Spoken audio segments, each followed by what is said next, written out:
when we are most aligned and we're just feeling good spiritually, we're gonna show up differently. We're gonna show up with more joy, with more passion. We're gonna attract different types of opportunities. We're gonna attract different types of partnerships. I think a lot of us maybe picture spirituality as like, you gotta be a monk, praying like 8 hours a day. But in reality, in my opinion, spirituality is just being able to deal with the shit that you get thrown at every single day.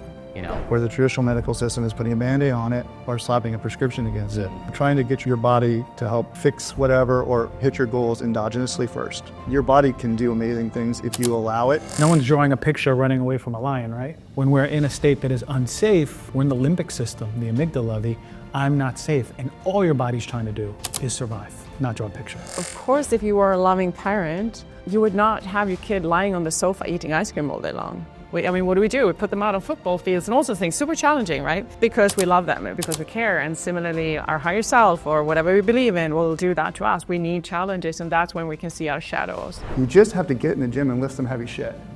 Yeah. And it'll change your brain. It'll change how you show up. All the times you wanted to cry but swallowed it and smiled or walked away or avoided, whatever. That manifests. It never goes away. It's in the body. Seeing how technology changes how we operate, how we interact, and literally the nervous system of our children, right? The truth is that there's nothing I'm going to tell you that won't be true for you if you don't know what's true with your body. That's it. Your body will tell you, but it requires you to connect to your body. And I think a lot of us have been disconnected from our body, and that's why we're suffering with mental and physical health issues. So the best way to get ahead of that is lift heavy shit.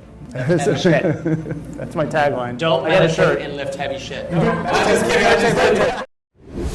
Welcome to Aware with Seb, a globally ranked podcast about leveling up your mind, business, and life. I bring you experts, artists, and CEOs. We talk money, biohacking, mindset, AI, leadership, and spirituality. Everything that makes you more aware. Because awareness makes better humans. And better humans make better friends, partners, lovers, and leaders. Let's go.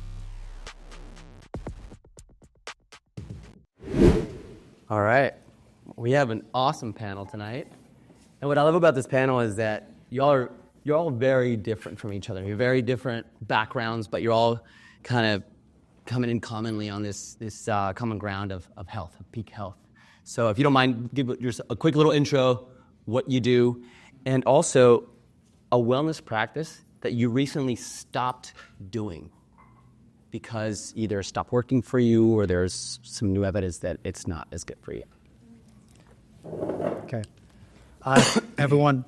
Dr. Christian Gonzalez. I am a naturopathic doctor, a somatic nervous system regulation specialist, functional doctor, all the things that are the buzzwords, but I enjoy doing it very much.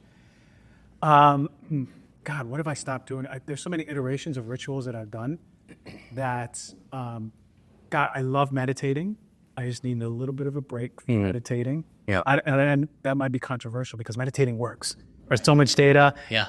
And I probably should be doing it, but instead I'm actually meditating into my body more and actually feeling what is present for me when I wake up, how my body feels, what it needs. So I'm trying to create a relationship better with my body. Thanks for that. Interesting. I've recently done the same thing. I kind of needed a break myself. And it's funny because I was sort of judging myself about it. And then I'm like, well, okay, but this is still work. So anyway, that's interesting. We'll have to have a conversation about that. Anna. Anna Gudmundsen, co-founder and CEO of Sensate. It's a product that uses infrasonic waves and sound to calm the nervous system. It's just helping people with anxiety, stress, and sleep issues.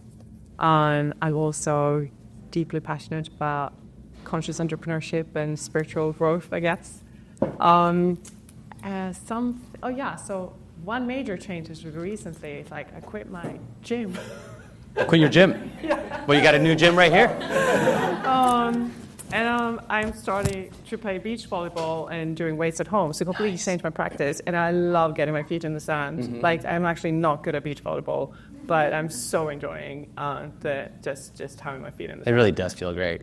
Yeah. Just the timing is so different. I played indoor volleyball in high school, and then I went to play beach, and I just sucked.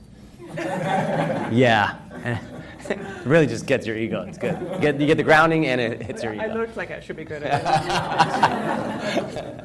Michael, Michael Robertson. I am the one that's so proud to have this facility that I got to create with John and bring to life. And I don't know that I've had anything I've given up by consciously given up. It's just more of a time given up. And I think that's probably grounding. I used, before we opened, was very fortunate to go outside and bring in the sun and the grounding. And I really do believe in it and feel it. And it's more about having the opportunity to. Yeah. But notice it. Absolutely. All right, this first question, Christian, is for you. Why is nervous system regulation one of the most critical foundations for executive performance and long-term clarity? But if you don't mind, since we also got, and by the way, this is a podcast recording. Thank you, by the way, for podcast listeners. That's a big shout out. I appreciate it. I love that. So this is the Aware with Seb podcast. I didn't introduce myself. My name is Sebastian. I'm the president of Conscious Capitalism, and I have a podcast called Aware with Seb. And this is a live recording of it, so you can listen to it later as well.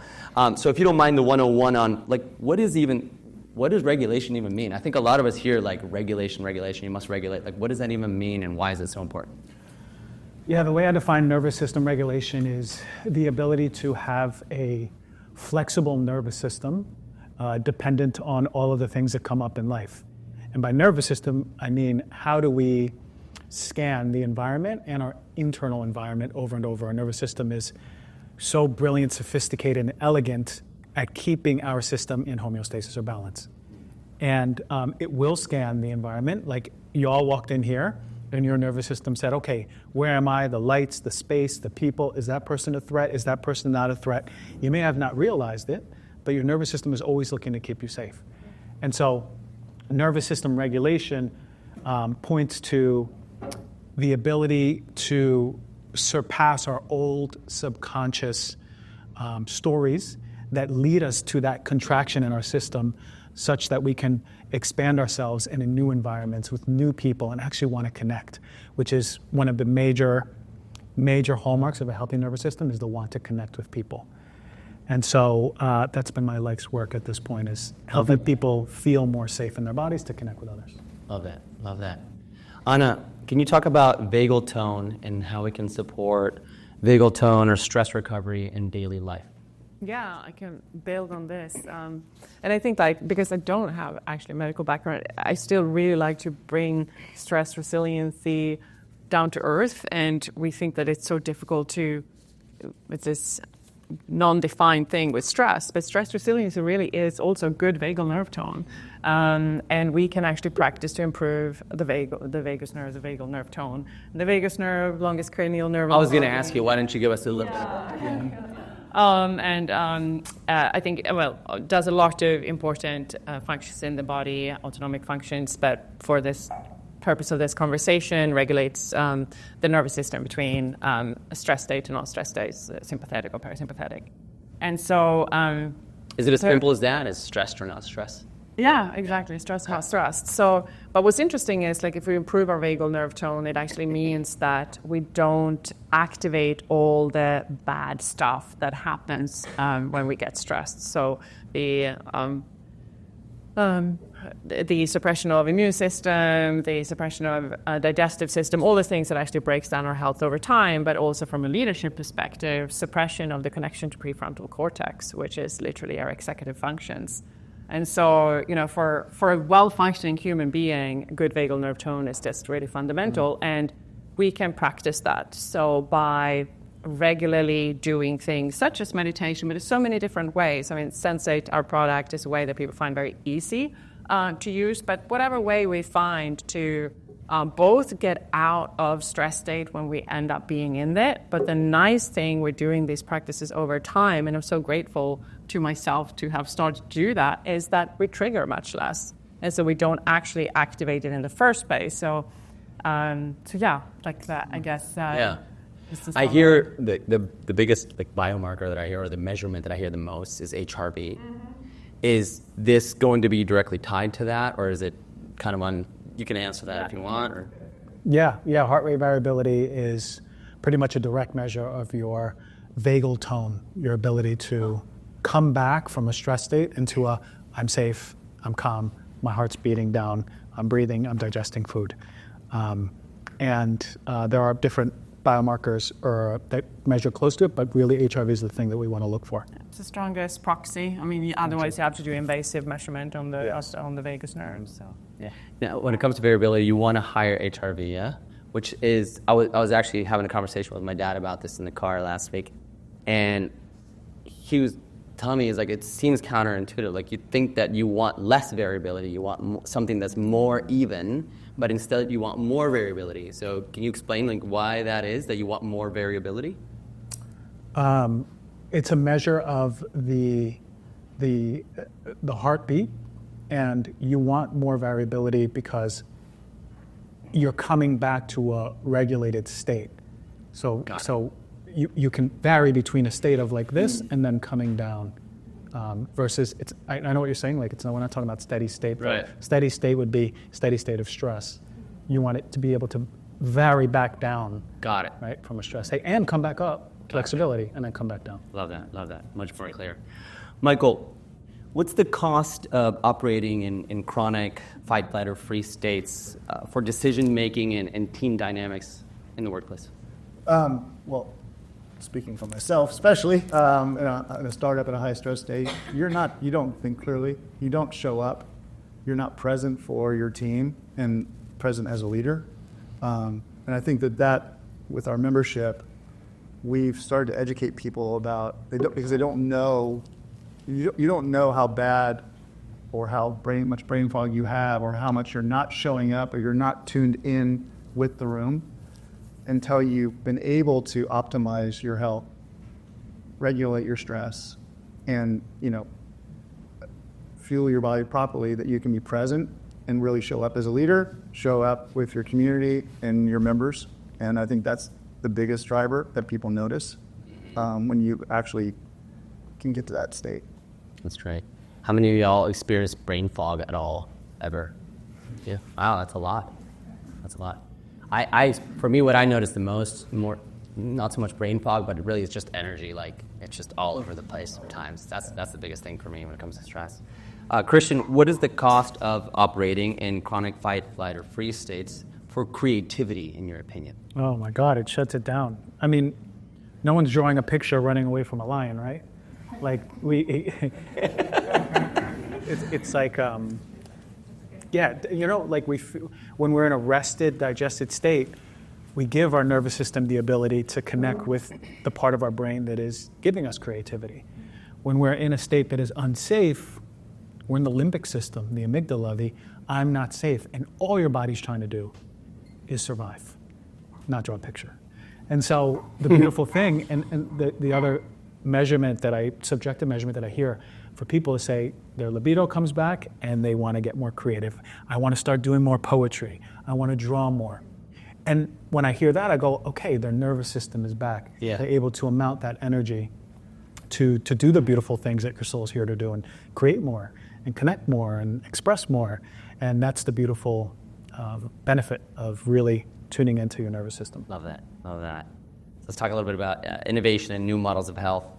Michael, how is Love Life specifically aiming to redefine healthcare through prevention, technology, and integrative medicine? Because this is truly a place that's different. If y'all haven't had a chance, by the way, to tour this place, you can get a tour afterwards. But it's really something that brings, we got gyms, you got spa, but then you have doctors, and you got all the biohacking machines. So how is all of that coming together? Well, the goal is to bring everything on one route. So in LA, people are going here and there and everywhere. But I think the real strength of what we've provided is it's a doctor-centric practice that is driving all of the experts throughout the building, from fitness to recovery to Eastern medicine, biohacking, fitness, and they're all talking behind the scenes to support you. So a lot of companies out there right now, a lot of the online companies are doing all the 120 biomarkers, pulling all the blood, dumping results on you, and then you felt like a lost.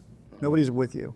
And so what we've been able to do is create a community that is learning together, supporting each other with an expert team that is also at your side, not waving you goodbye after 5 minutes of visit, but really spending time so you understand. And we're also looking for objective data. So everything we're doing has objective data. We put protocols against it and we remeasure. We want to make sure we're setting the trends in the right way. So you have a team supporting your efforts for high performance, longevity, health span, or reversing a chronic disease. So I guess to answer your question, where the traditional medical system is putting a Band-Aid on it or slapping a prescription against it, we're trying to get your body to help fix whatever or hit your goals endogenously first. Your body can do amazing things if you allow it. You take the stress down, you fuel it properly, and you give it the good stressors so that it doesn't freak out when other stressors come in. Yeah. What's up, guys? I hope you're enjoying the show. If you love the show, please share with a homie. It would mean the world to me. Also want to let you know that you can check out sebastiannam.com for more resources like this, and also www.goglobal.agency, a digital marketing agency that's end-to-end, helping purpose-driven and mission-driven brands scale their impact. Again, that's goglobal.agency or sebastiannam.com. Please hit me up straight up on Instagram, DM me, ask me questions. I'd love to connect with you and see what you thought about this episode or other episodes and what you want to hear more of. Much love. And I was mentioning to y'all earlier that this is John Mackey's project or baby, whatever we want to call it. And so John Mackey founded Whole Foods, and then he also founded Conscious Capitalism. And so how do you see this as an extension of his life mission and its connection to conscious capitalism? I think it's really empowering people to build a community that can empower them to take control of their health and not be a passenger in their health. And I guess when I relate it to conscious capitalism, it's showing up as a leader and being present. It's bringing a community together to support each other. And I think that's really what our mission is to create a new community, a new paradigm, and healthcare shouldn't be scary or unknown or uneducated. Yeah. And if we can bring all those pieces in, you're suddenly empowered to fix what's going on. Yeah. Do you feel this is sort of like the beginnings of the future of what healthcare will be like, this integrative? Yeah, if you look outside, and I think you guys you're definitely in the world of it too, but if you look at medicine 1.0 and 2.0, if you look at the Peter T. medicine 3.0, this should set the example of that. The idea is that this room was created to educate people. We want people to feel comfortable learning, asking questions about people that are curious and have similar questions and similar goals, and then actually facilitate every piece of it here. Yeah, I love that. Anna, how does your company Sensate fit into this wave of tech-powered emotional regulation and wellness autonomy? Tech-powered emotional regulation and wellness autonomy. That's a mouthful right there. Yeah, no, I think, so my background is in tech, and I've really seen how technology transforms our society and literally our nervous system. I was very early in mobile before the iPhone. We were the first startup to work with a Facebook API in 2009. So really seeing how technology changes, how we operate, how we interact, and literally the nervous system of our children, right? So I've always been very interested in using that for massive positive impact. So tech for good is very close to my heart. But then I've seen a lot of innovation that isn't really that effective, and we're all a little privileged clique sitting here, which is amazing. But there's also like how do we reach out? And not everyone can come to amazing facilities like this. And so what really got me interested, working with Stefan, my co-founder, or two things, is that instead of having this massive infrasonic bed that also has great outcome for stress and PTSD, that's where it comes from, it's using the resonance chamber inside the body, which means that we can bring the price down to $299. So it's still, not for everyone, but obviously can reach a lot of people that can use it at home. And I think, and then the second part is there's the adoption and retention that we have, which is something I've never seen. So we know that we're having that positive impact. So for me personally, there is a lot of evolution in the biohacker field, a lot of cool devices. Aura has obviously done a great job. I saw, I think, day before yesterday, they're now valued at $11 billion. Congratulations. What? Yeah. Whoa. But it's such good examples, right? Because, that ties in with the trend of both what you're doing here as well, which is personalized precision health, that we're looking at individuals. There is no sleep recommendations that's good for everyone. So I think to have technology tools that enable us to fulfill our own needs at home is the only way it's going to work. We can't all have in-person care for the crisis we have of 76% of the U.S. adults experiencing chronic stress, for example. So I see a lot of positive things. I think it is important also in combination. My whole background is in tech, but we also need to not forget that we have intuition. Like we also need to really, in combination, to learn to tune into ourselves, listen to what our body says. So it's just like having these two things that are supporting tools and supporting teams, but also knowing that we have that connection with ourselves. Yeah, I love that. I'll be asking you a little bit more about that a little later. Christian, what are top emerging tools and biomarkers or protocols that you believe are going to transform how people track and optimize over the next 5 to 10 years? Because I feel like we've had so many things introduced recently. What do you see is coming in the next 5 to 10? Products like this one, really. I mean, with that retention rate, I mean, it's working. And I think that we'll focus more on vagus nerve, although there's a lot of products coming out, particularly because, again, heart rate variability is such a proxy to the health of your nervous system. It's the best thing that we know that is not invasive. And so if we can all actually understand how important heart rate variability is and just track it, maybe we have a watch, maybe we have a ring, the Whoop, right? That's the other one. Just to know where we are. I mean, like to know how a stressful day, a stressful workout, a fight with your partner, how does that really affect your system? And are you bouncing back? And are you on an upwards trend?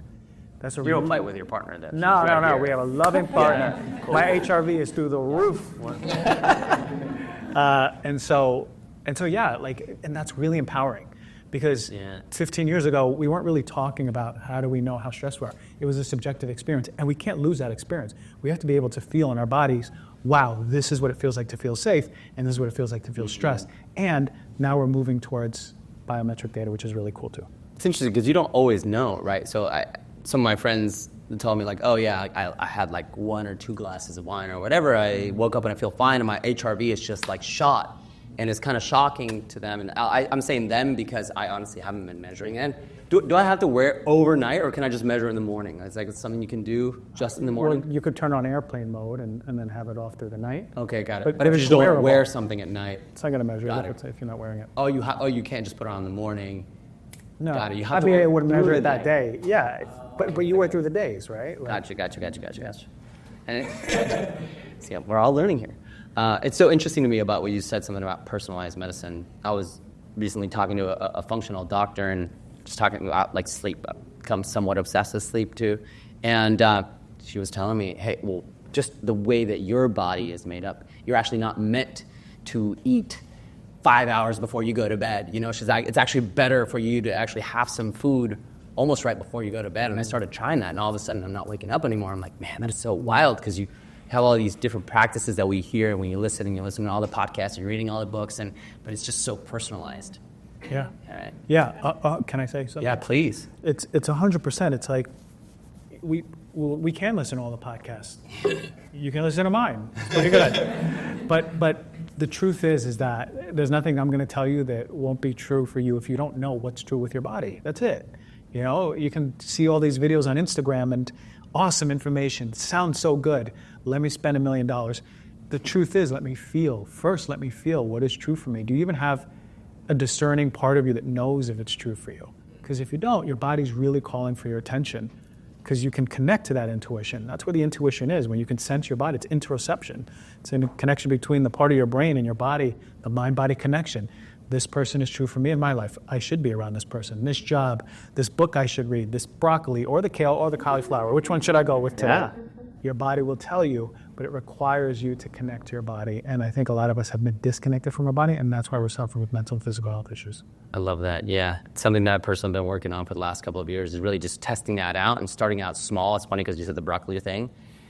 I started testing out the whole intuition thing with menus in restaurants. So I would go to a restaurant. I'm literally building like spreadsheets in my brain, like pros and cons of each and every menu item. And then one day I was like, no, I'm just going to go to the restaurant. I'm going to open it and be like, what am I called to? And I'll make fast decisions. And I started doing it with little things like that. And now transitioned it to bigger things. Yeah, it's really, really fun.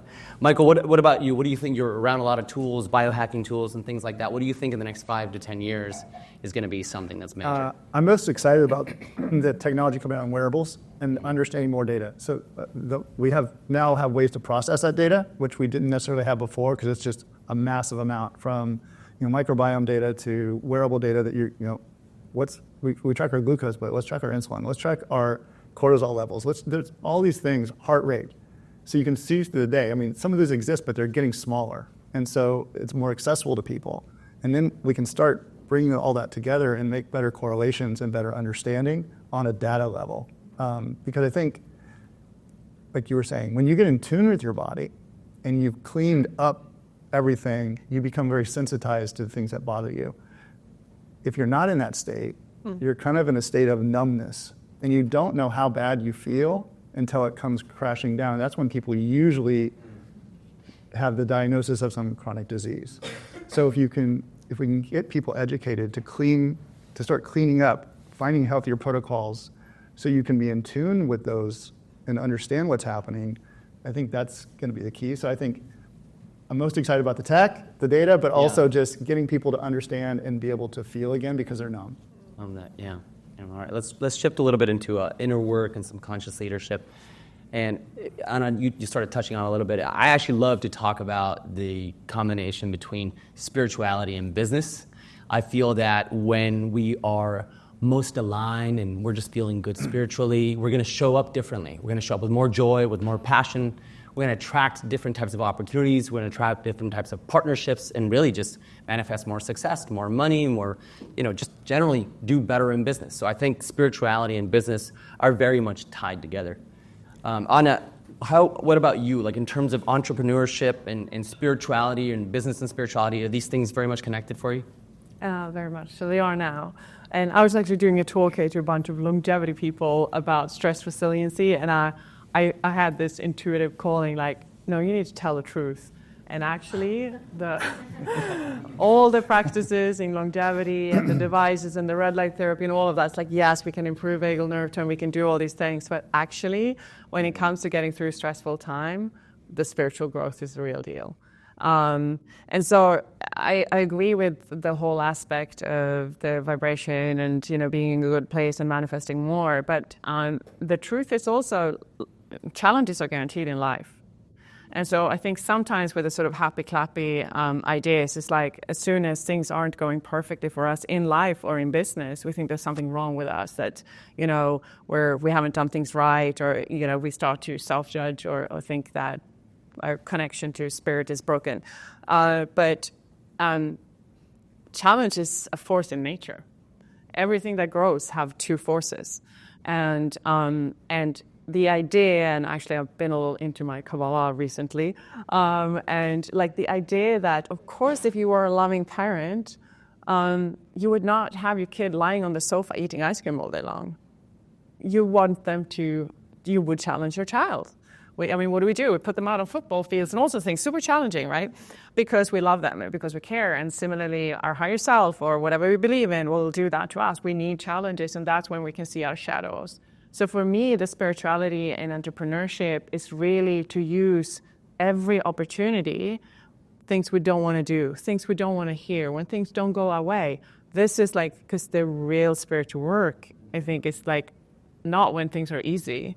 It's when things are hard to still stay in that place. So I've certainly chosen to use the inevitable challenges that will come along at some point on the road, and especially startup founding some random infrasonic device project that is like completely abnormal. To just use that for my own growth. Yeah, I love that, Anna. I love a little bit of what your definition of spirituality too, because I think a lot of us maybe picture spirituality as like you got to be a monk, praying like 8 hours a day. That's more spirituality, but in reality, in my opinion, spirituality is just being able to deal with the shit that you get thrown at every single day, in a good way.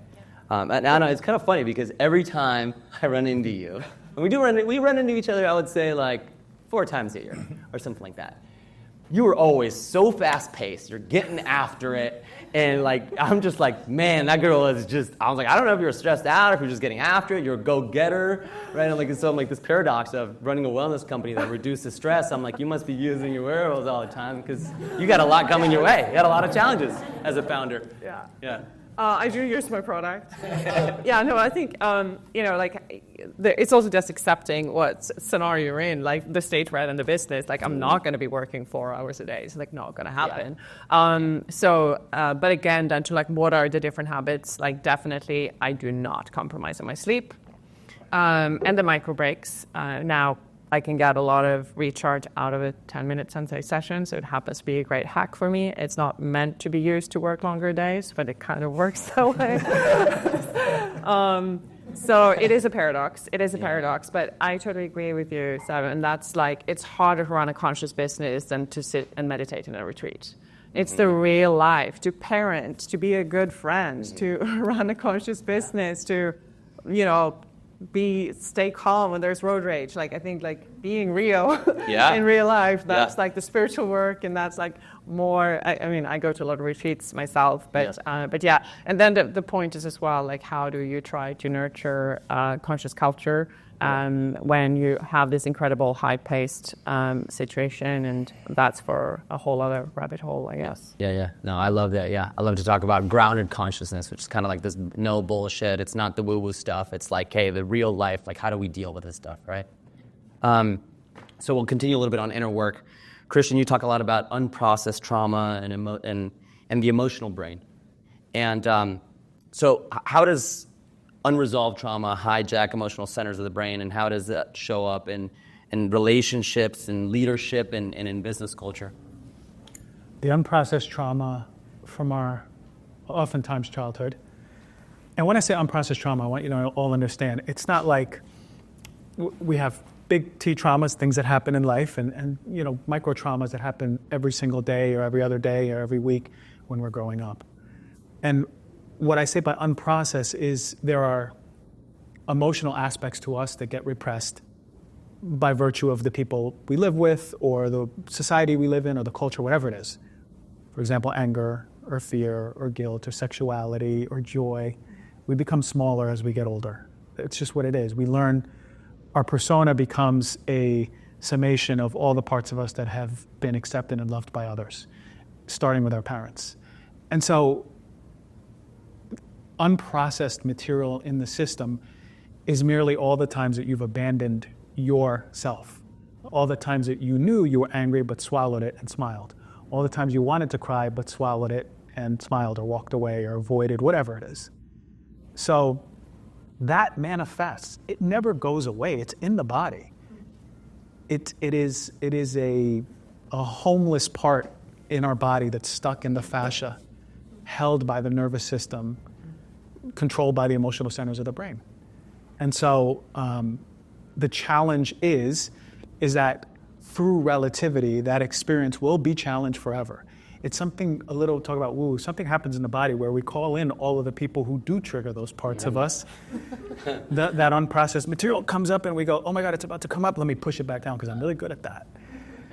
But we have this opportunity to actually get mad and maybe not take it out on the person, but actually maybe scream into a pillow.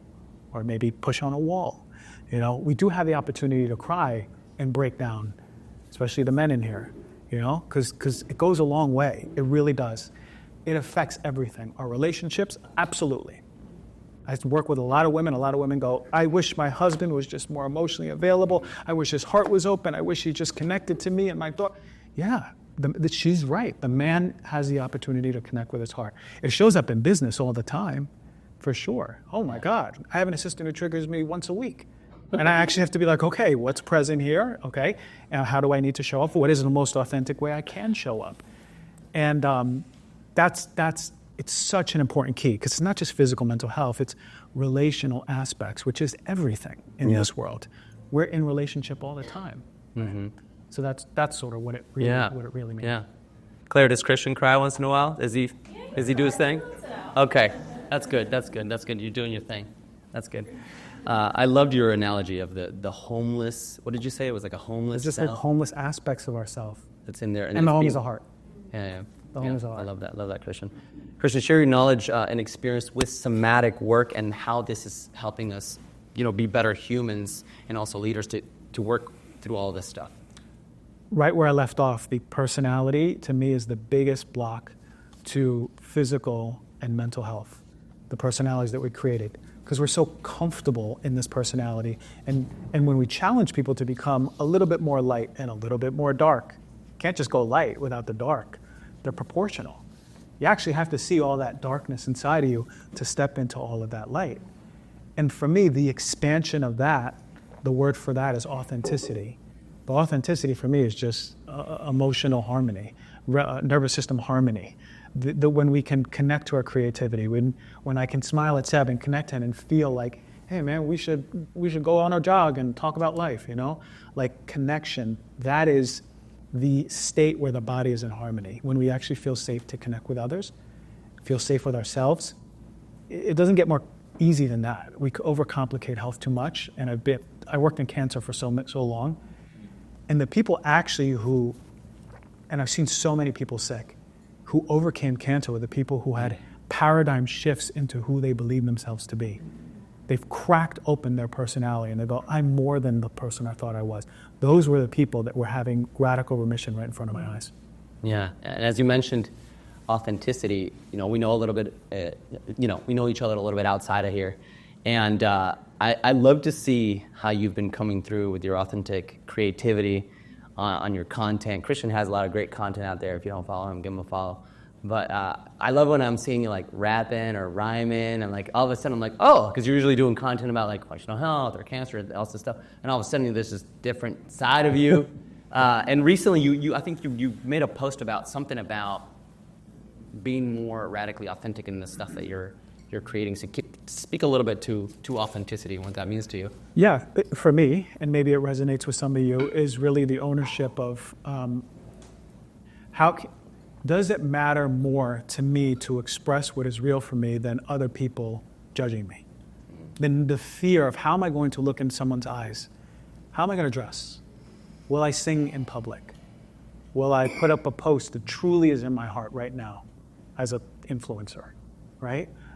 Those things matter so much. Those micro expressions and micro statements to yourself saying, today I'm going to do exactly what is true for me. But first, you have to feel what is true for you. Yeah. What do I want? Do I really want to wear those shoes, or do I want to dress up different? Those things matter. They're expressions of you.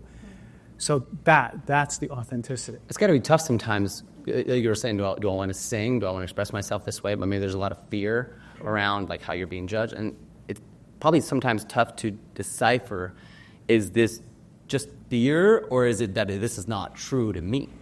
That's a good one. Yeah. And I work with a lot of people saying, how do I discern?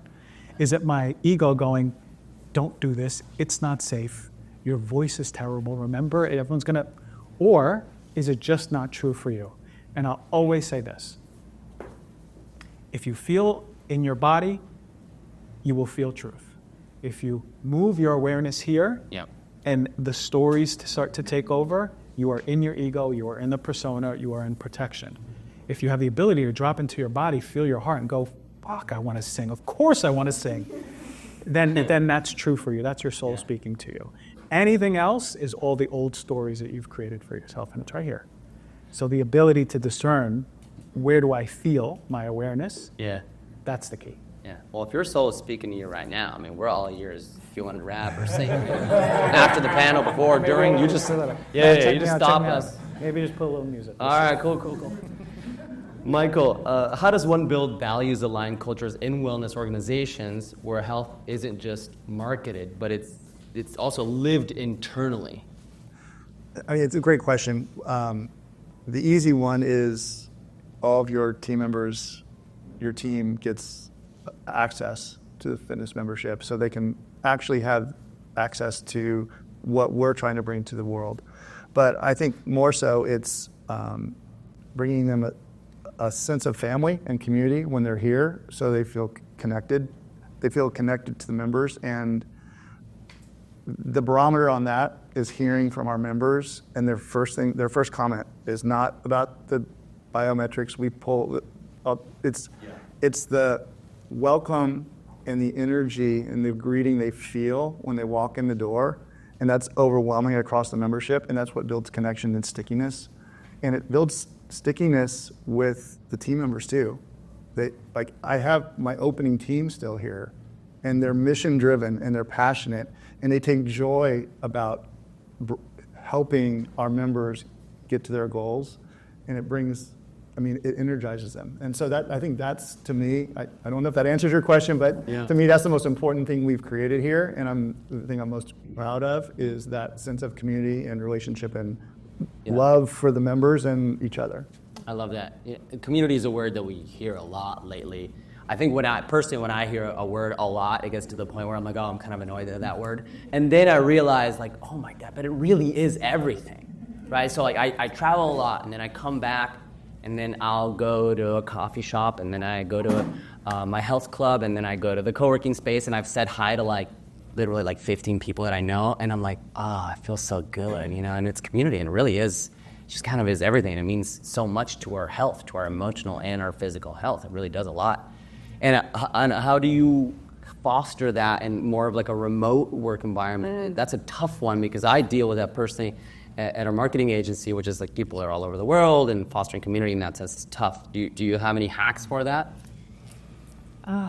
It's work in progress. It's tough, right?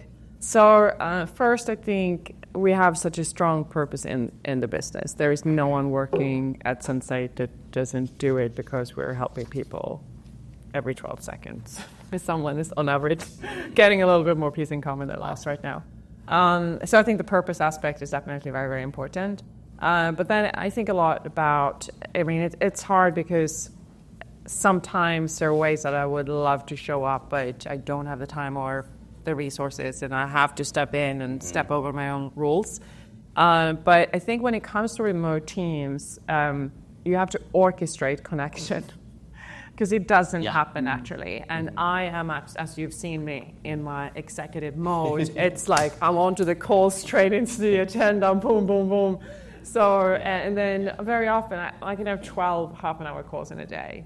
So I don't rock up and don't rock up and chit chat. So so then when we do have meetings, like for example, we start both board meetings and all hand meetings with some level of connection, whether it's the kind of meditation or breath work.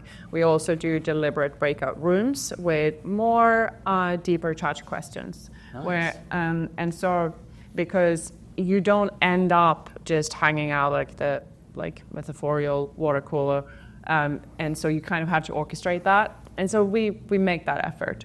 Then there are other things which we do have, the kind of growth mindset, which really encompasses of both business growth but very much personal growth. So it's not just professional growth. So we do tend to have those conversations with each other, how we feel, and that is more organic, and that's where I think I need to go for first. So I will tell people, like, I'm in stretch mode. People know they're going to get 2-word answers and not to take it personally, and just to be completely transparent with how I am in certain situations and own my shit. And like where no one is perfect, and just kind of also sharing very vulnerably about how I manage things. And then I'm not like fully into the CEO vulnerability, I have to say. I think there's still a security that's important, and that's why I need to nurture myself and not use the team for my nurturing, but that's another rabbit hole. So I think from the more sort of organics, how we show organic behaviors and habits, like that comes a lot from me and the management team, to very deliberate orchestration of how we connect on a deeper level. Love that. The whole vulnerability in when you're in a position of leadership or you're the CEO, it's an interesting and tricky thing, right? Because we are sort of celebrating vulnerability to a very high level and saying we should all be vulnerable kind of all the time. But also, if you're super vulnerable all the time as a leader, you kind of feel like it seems like you have no backbone, right? So it's one of the stress out the team. Exactly. Right. So I think personally, it's a tough balance that I like to look at. Sometimes is I'll express the vulnerability once I'm past it or on the other side, and then I'll maybe share something with the team or the people that work with me about the vulnerability that I've already gotten past, right? So they're not stressed out, but they can see that I'm also sharing that with them. It's a little kind of strategy, at least that I've started testing out, but it's a fine line there. Yeah. As we're moving into the last couple of questions here, and then of course we'll open it up for some of your questions, and we'll have a little bit of extra time too for y'all to connect or tour the space here. So this question is for both Anna and Michael. Anna, you can go ahead and answer it first since you were talking last. But what's one area of biohacking, recovery, or mindset that surprised you the most in terms of actual performance ROI? Performance ROI. Well, I wouldn't say it's surprising. I mean, like the changes that my partner and I made with the Oura Ring and how that actually really improved sleep and how dramatically more higher performance I have if I have good quality sleep, not just the hours of sleep. I think that actually surprised me. That's wild. Because I would think like, okay, I slept the same number of hours. I would literally just have two parameters, which is number of hours and how I felt when I woke up. But I feel when I wake up has a lot to do with where I'm in the sleep cycle. And so to see how dramatically certain adjustments we made changed my sleep quality and how much more consistent performance I have based on that is probably... What were the biggest, what were the main shifts that change your sleep quality? So one thing was just even a tiny amount of alcohol with dinner. Really? Destroys the sleep quality. I sleep same hours, but just ruins the sleep quality. And then it's just like I'm totally fine without it. It's just like a nice little thing with one glass of wine on a Thursday night. So we're not zero. I mean, I will have a nice cocktail every now and then, or a nice tequila with Cappy. Who's an amazing functional medicine doctor. So there's balance, right? But I think that, and then we no longer have the dog sleeping in the room. Yeah, that made a big difference. The rest of the place, it's not something. He's the loudest sleeper. He sleep talks, scratches the carpet, whines in his sleep. What kind of dog? It's like he's a big rescue. He looks like a white wolf. Oh, white wolf. Yeah, and he howls. That'll wake you up. You made a good choice. I don't know if I needed a trackable technology to tell you that was disrupting your sleep. My boyfriend did. I didn't. I'm like, here's your Oura Ring. Yeah. That's funny. Michael, what about you? What's one area? I have all the toys.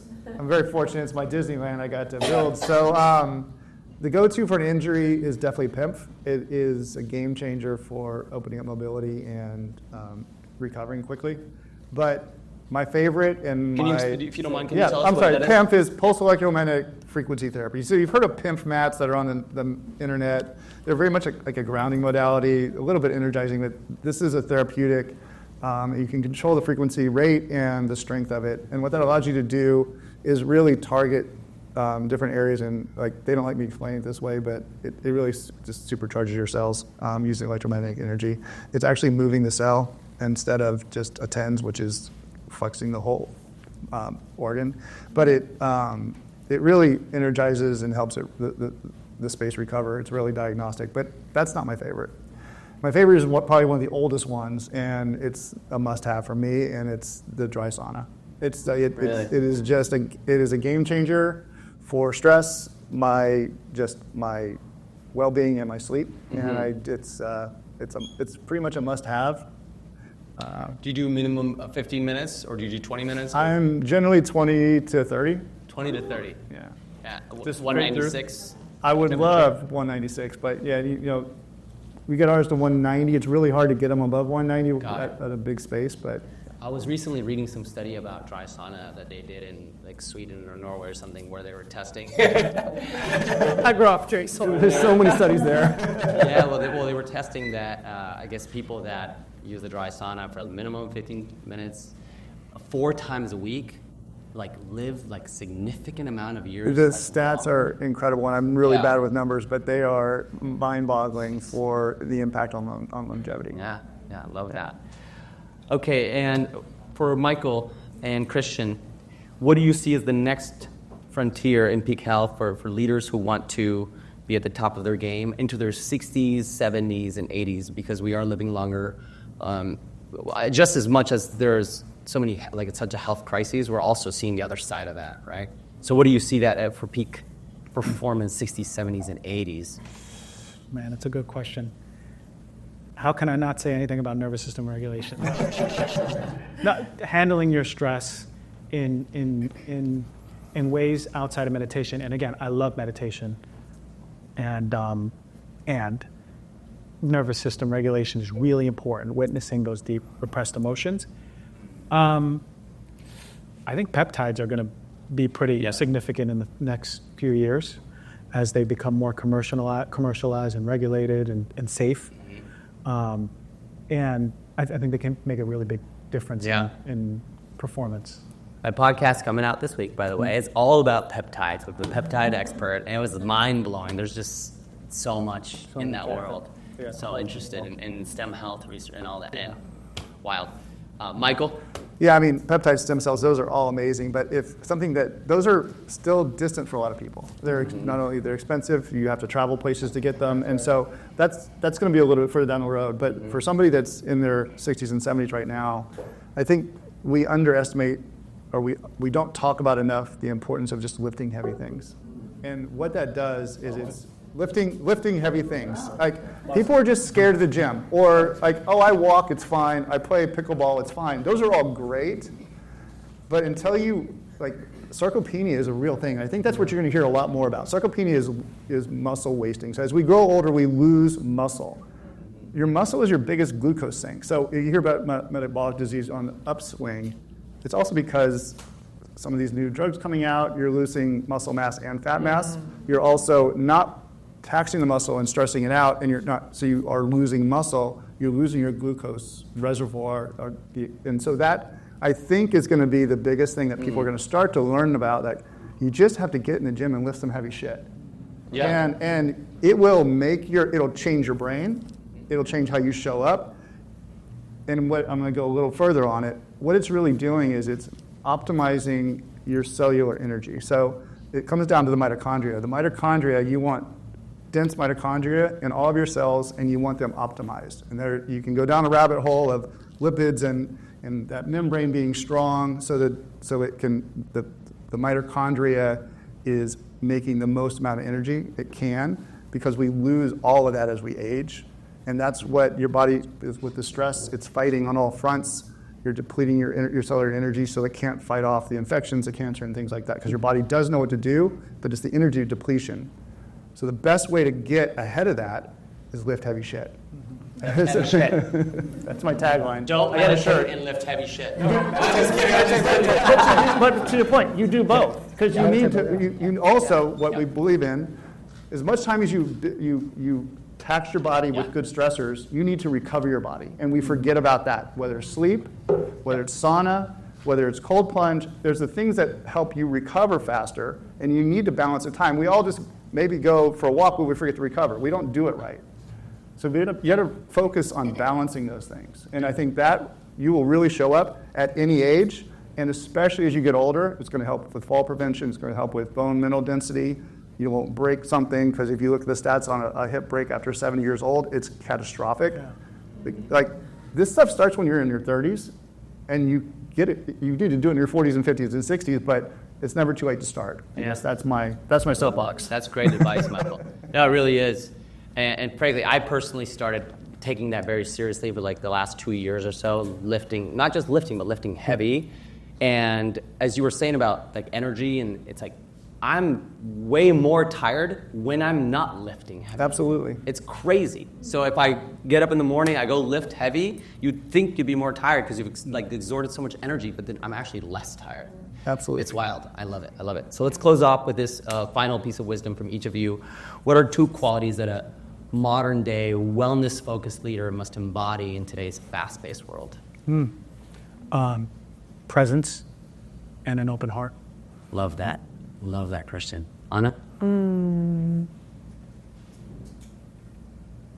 Well, just adding on then, I don't know if it's like empathy or acceptance, but something there. And then I truly believe in a generation of leaders that are more focused on collaboration and competition. I actually think that's how we achieve as humans, and why we're advanced is actually for how good we are at collaborating. So that's a value that's very strong to us. Sure, need that. We need that more than ever. Thanks, Anna. I agree. It's showing up. It's being present, and being present because when somebody's coming to you with a problem, it's important to them. And if you're not there for them and engage with them, you've lost the connection with them. You've lost the ability to keep them engaged. And I think that's kind of one, but it's also just being collaborative. Like, everybody's idea is a good idea, and mistakes are okay. That's how we all learn. And I think people are so afraid to make a mistake, they're afraid to innovate. And so if we can make an environment of collaboration, and it's safe to suggest, and it's safe to make a mistake, and we all agree that we're going to learn from it, it makes a different culture in the building. I love that. I love that. Those are some really, really good nuggets. I'm going to open it up for some questions in the audience, and I'm going to come here with my mic so it gets recorded onto the podcast. All right. Of course. Mr. Christian, hey. You mentioned that trauma is stored in the fascia, and so I'm wondering, is it possible to fully clear trauma, like through fascial work or other means? So what used to be a trigger or trauma, is it possible that it really just fully clears your system? How do you found that? You can integrate it. You don't clear it. It becomes part of you, an accepted part of you. Now, before that happens, you have to feel it.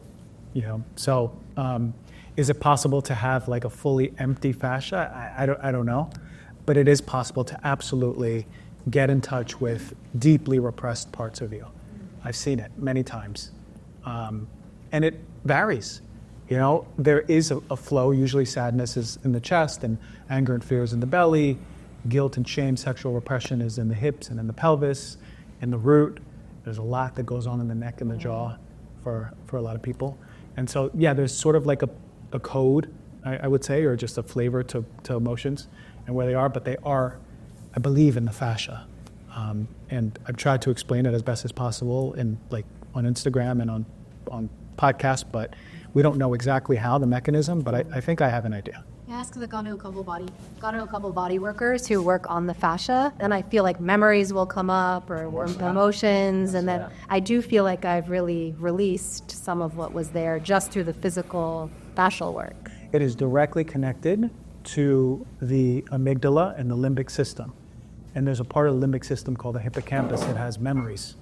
So oftentimes, those nerves that are connected throughout the fascia to the brain can activate memories, and you're like, oh my, I've seen it. I've seen people like relive that moment, or oh my God, I can't believe I remembered this.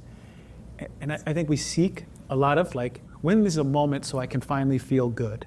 I wish I remember that moment, and we can talk in therapy for many years looking for this, when in reality what's wanting to be felt is that it wants to be felt, that the body doesn't care about these stories. It doesn't even care about the moment. It just cares if you're allowing yourself to feel the pain from that moment. And when that happens, the fascia kind of shakes, twists, and it opens up, and there's a, oh my God, and I feel like I can flow my whole body. And because the fascia it's all over the body, something that can happen in the ankle, the neck all of a sudden opens up. It's really beautiful. Really cool. Thank you. Any other questions? Following up on that, do you personally work on patients in that manner, or do you have someone you refer people to for that kind of work? I do. Okay. Yeah, I love the work. Okay. I left practice for a long time, and I came back to do just this work because I enjoy it so much. Yeah, and it's really potent. There's nothing like working with a good somatic practitioner. Yeah. And we've learned so much, that, talking therapy also for PTSD isn't really effective. And like from a tech perspective, one of the reasons controversially I'm not a massive proponent for AR/VR is that it actually takes you out of the body.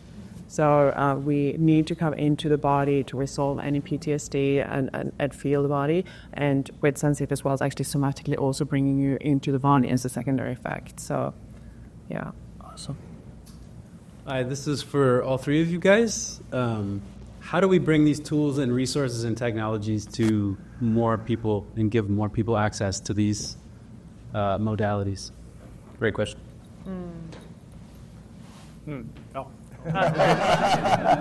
I work a lot in biohacking and longevity, and it is definitely primarily, this is kind of quite funny anecdote, but primarily wealthy white men. And I met a hilarious woman. She's like, "What woman wants to be old and a woman for a long time?" And that was like hilarious. It is definitely a chasm, and the stuff works. Like I have two friends. One had a bicycle accident in his 60s, and a female friend of mine, early 70s. They did all the biohack stuff and healed like 14-year-olds. The stuff works, but it is for the wealthy, right? So I think there are two sides on the tech that obviously is democratizing. I mean, our product doesn't bring it to everyone. It's not a luxury product, it's a premium product. And we have an impact roadmap as well. We are, for example, any return product we test and actually use. We work with a trauma-informed learning center, violent crime response centers. We also deliberately reuse return product for groups that otherwise wouldn't. And anyone who has pilot ideas or things like that, please let me know.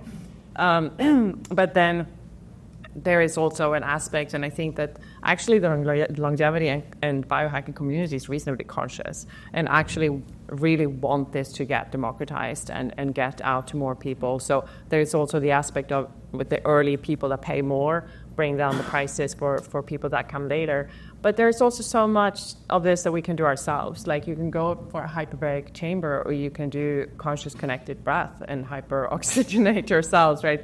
And meditate and be in nature and do grounding. So there is like everything on the scale, but I do think that there's a lot of initiative and kind of bringing it out to a wider audience. Yeah, I think it's definitely education. I mean, I think you can open up the environment and you can lead, but then you can also educate, because there's such a lapse in knowledge out there about these things. The biohacking stuff, the price tags are huge. Like the equipment is crazy. Yours is very affordable, but not for everybody. But there are things you can do that will make a giant impact that cost you nothing, whether it's from grounding, whether it's getting morning light in your eyes.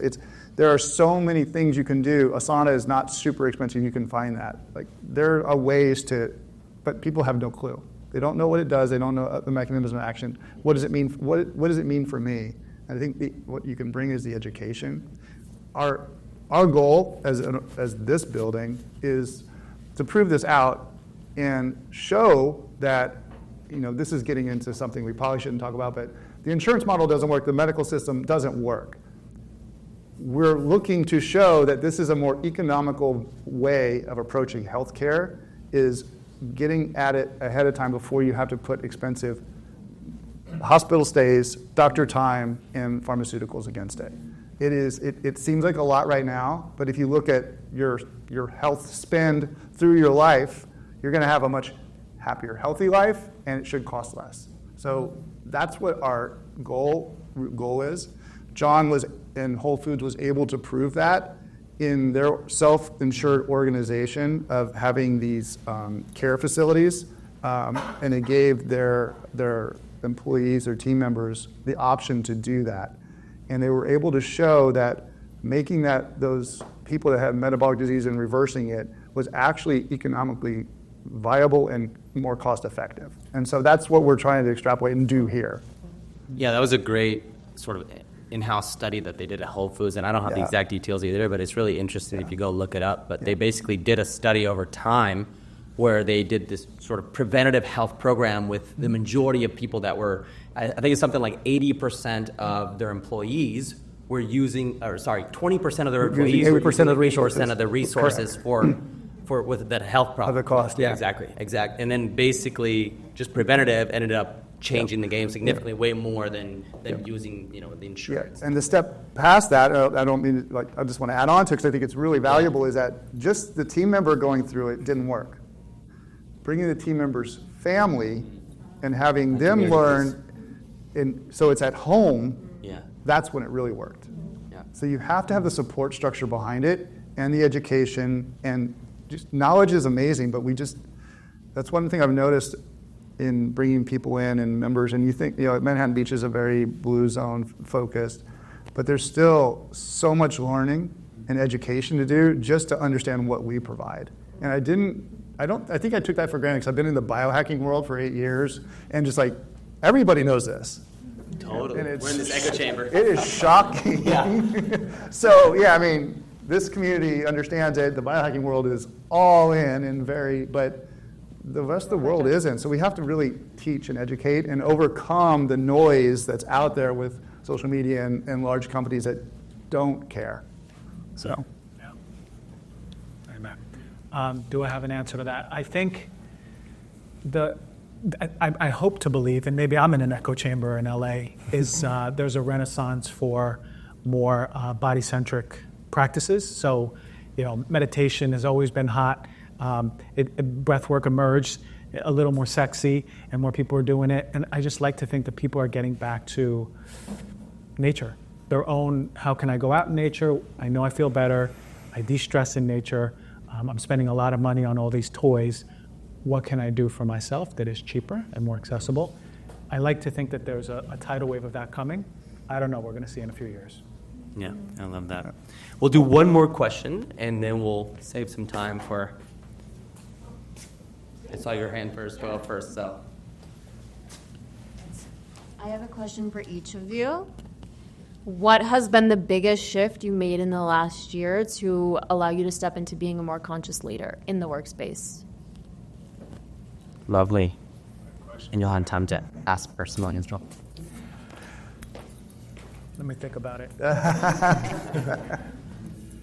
It's probably easier for me because we've been open a year, so I have a brand new team, and it was we were building the plane as we were flying it, and it was really I had to really just be brave enough to push pause and like time out a little bit, and put a pause on.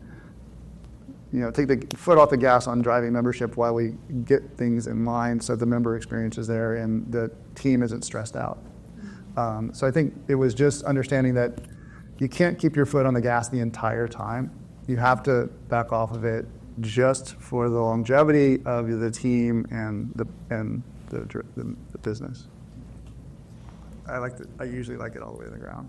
That was hard for me. Very hard for me. There's enough hours a day we can just keep going. We don't need to sleep. But yeah. For me, I've had a quite spiritual year actually, and really looked at. I'm quite a nerd in that sense. So I've both studied Kabbalah, which I mentioned, and also internal family system. And really kind of finding the source inside of me that isn't dependent on how things are manifesting in my outside world. And because, full transparency, the capital market has been quite challenging in the last 18 months, and we needed capital, and it's been a lot, although, companies doing extremely well, we needed to raise our next round. So it's been a challenging 18 months, and now things are looking really good, so I'm very grateful for that. But, it required me to still not take that stress out on people around me, including my partner and kids and dog and whatnot. So then I've really tripled down on that internal work, and I think, it's definitely maybe every piece of personal growth. I say it's an infinite journey, but every step is rewarding. And so I just feel like every step that I take investing in myself makes me a better human and hopefully a better conscious leader as well. I think the biggest thing that helped me become a better conscious leader is when I was able to recover from being a people pleaser. So I was saying a lot of yeses, and I didn't know what was right for me. I just knew what was right on the surface, or what people emphatically said to me and believed is real. I was like, oh, well, that person sounds really confident. Yes. And the truth is, I needed to witness some deep anger that I grew up with, and I didn't even know it was there. And as I moved through that anger, I was able to express more boundaries. So I was able to speak up more in my work. What is true for me? No, no, and no. And I think that really, really helped me feel more powerful in my work because I was able to connect with my own inherent power. I love that. And I'll add one thing to that, because I think that one of the things that I used to struggle with, like this whole concept of being a conscious leader, was that I had to be a really nice leader. And being really nice isn't always the same thing, right? So I think as a leader, you come across a lot of situations where you have to give people feedback, and people aren't holding their own. So one of the rules that I use is, okay, it's 3 questions. Is it true? Is it necessary? And if it is true that I have to say this to somebody, and if it is necessary that I have to do it, then can I do it in a kind way? Because not doing it and not saying it just because you want to be a nice leader doesn't actually make you a conscious leader, right? So I just wanted to add that in. But, well, thank you all for coming here. I always like to say that if you got just one nugget out of tonight, or one great contact or connection, then it was totally, totally worth your night. So I'd love for you to, after we clap for a wonderful panel here, to maybe turn to your neighbor and maybe share one quick little nugget that you got from tonight. So thank you all so much for coming. Thank you to a wonderful panel. Appreciate it. Yeah.